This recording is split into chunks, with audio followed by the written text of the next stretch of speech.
பனை 1000 பறவை 1000.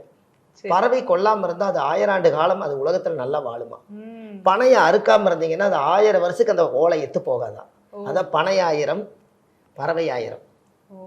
ஒரு பறவை வந்து மூலிகை தானே சாப்பிடுது, நம்மள மாதிரி என்ன சாப்பிடுதுங்க, ஒண்ணு சாப்பிடாது.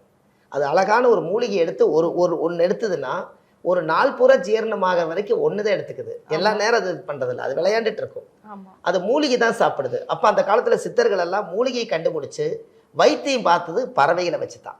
ஓ. இந்த மூலிகை ஒன்று சாப்பிட்டாங்கன்னா ஒரு குறுமிளகவே நீங்க காலையில வாயில போட்டுக்குங்க, சரி. பொழுத வரைக்கும் பசியாகாது. ம். ம். என்னங்கம்மா, ஒரு குறுமிளகு தெரியும் இல்லைங்களா, நான் வால் மிளகு. கேள்விப்பட்டிருக்கேன். இந்த கந்த சஷ்டி விரதம் இருக்கிறவங்க எல்லாம் அந்த குறுமிளகு எடுத்து சாப்பிடுவாங்களாம். அப்ப அது என்ன ஆகுங்க, ஒரு நாள் பூராமே நீங்க வாட்டுக்கு வந்தா வயிறு நல்லா நிறைஞ்ச மாதிரியே இருக்கும், தண்ணி குடிச்ச மாதிரியே இருக்கும், நல்லா திருப்தியா சாப்பிட்ட மாதிரியே இருக்கும். அந்த ஒரு மிளகுக்கு அவ்வளோ.